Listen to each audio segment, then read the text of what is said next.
বেলুর মঠ এটি যেন শান্তির প্রতীক। সারা সপ্তাহের ব্যস্ত জীবনের মাঝে ছুটির দিনে যদি মনে হয় একটু প্রশস্তির অনুভূতি নিতে, তাহলে আপনি চলে আসতে পারেন বেলুর মঠ। এখানে আমি যতবারই আসি তারপরেও কেমন যেন মনে হয় আর একবার ঘুরে আসি বেলুর মঠ থেকে। এ যেন এক আলাদা তৃপ্তি। তো চলুন আজ ঘুরে আসা যাক বেলুর মঠ থেকে।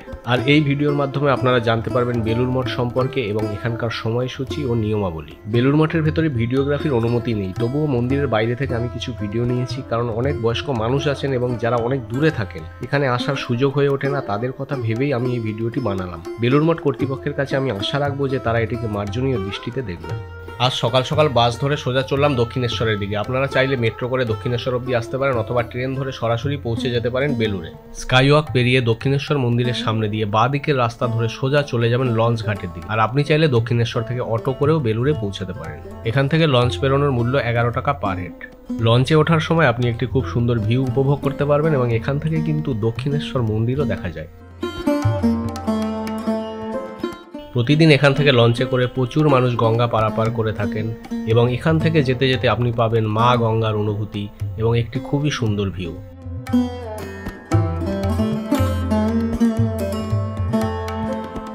অবশেষে আমি পৌঁছে গেলাম বেলুর মঠ। এখানে চেষ্টা করবেন 11টা 30-এর মধ্যে ঢুকতে, না হলে কিন্তু আপনাকে আবার 4টে অবধি অপেক্ষা করতে হবে। সবার আগে ঢুকেই আপনি কুপন কেটে নেবেন। এখানে প্রসাদের নির্দিষ্ট কোনো কুপন মূল্য নেই, আপনি যা খুশি দিতে পারেন। এখানে নিরামিষ প্রসাদ সত্যি অসাধারণ এবং খুবই সুস্বাদু। প্রথমেই দেখে নিন বেলুর মঠের দর্শনীয় স্থানগুলো।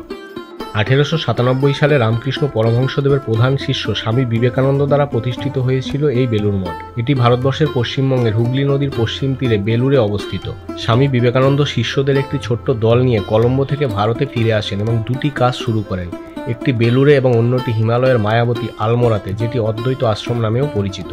অদ্বৈত বেদান্তের চর্চা এবং প্রচারের জন্য স্বামী বিবেকানন্দের অনুপ্রেরণায় 1899 সালে আশ্রমটি প্রতিষ্ঠিত হয়েছিল। হিমালয়ের গভীর অরণ্যের নির্জনতায় 380 কিলোমিটার দৈর্ঘ্য তুষারাবৃত মাউন্টেন রেঞ্জের উপরে অবস্থিত এই আশ্রমটি। এই আশ্রমই হল রামকৃষ্ণ আন্দোলনের প্রাণকেন্দ্র, যা হিন্দু, মুসলিম, বৌদ্ধ, খ্রিস্টান সমস্ত ধর্মের ঐক্যের প্রতীক হিসাবে কাজ করে।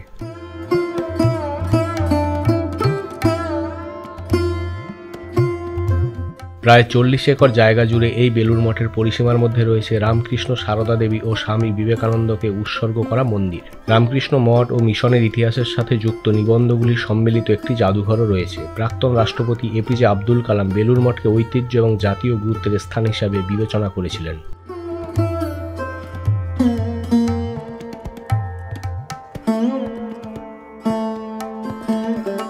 এই মাঠে বসে আপনি কিছুটা সময় কাটাতে পারেন, এখানে বেশ ভালো লাগবে। এছাড়া গঙ্গার ধারেও বসার জায়গা রয়েছে, আপনি ওখানেও বসতে পারেন।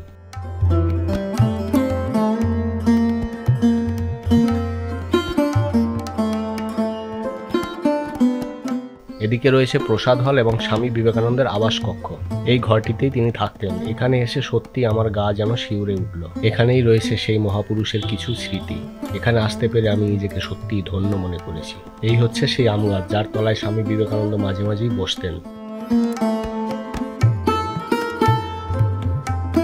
রামকৃষ্ণ পরমহংসদেবের এই মূর্তিটি রয়েছে মেন মন্দিরের ভেতরে। এছাড়াও আরও কিছু তথ্য আমি দিয়ে রাখলাম, আপনারা চাইলে এগুলো পড়তে পারেন।